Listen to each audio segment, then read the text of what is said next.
আসসালামু আলাইকুম সম্মানিত ভিউয়ার্স, আপনারা দেখতে পাচ্ছেন নাটোরের মুজাফফর লিচু। আমাদের এই লিচুটা অত্যন্ত সুস্বাদু লিচু, আমাদের অরিজিনাল দেশি জাতের লিচু। এটা আপনারা দেখতে পাচ্ছেন কি পরিমাণ পেকে গেছে এটা। তো আমাদের এই লিচুটা এখন আমরা পাইকারি বিক্রি করতেছি।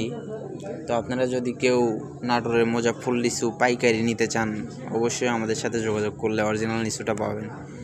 আপনারা হয়তো অনেকেই খুচরা কেনার জন্য ফোন দেন, কিন্তু আমরা আসলে এটা লিচু খুচরা বিক্রি করা যায় না। এটা পাঠানোর সিস্টেম ওইভাবে হয় না। লিচু জানেন আপনারা 2 দিন থাকলে কালো হয়ে যায়। তো যারা পাইকারি কিনতে চান, অবশ্যই আমাদের সাথে পাইকাররা যোগাযোগ করলে সুলভ মূল্যে এইসব লিচু কিনতে পারবেন। আমাদের এখানে লিচুর আড়ত আছে, বিপুল পরিমাণ বাগান আছে। যারা বাগান কিংবা পাইকারি লিচু কিনতে চান, অবশ্যই আমাদের সাথে যোগাযোগ করবেন। আমরা দেখতেছেন এই লিচুগুলো আমরা 50 টাকা করে ঝোপা বাঁধি, তারপরে এগুলো ঢাকা যায়, ঢাকা বিক্রি হয়। তো ভিডিওটা ভালো লাগলে অবশ্যই সবাই চ্যানেলটা সাবস্ক্রাইব করবেন। আসসালামু আলাইকুম।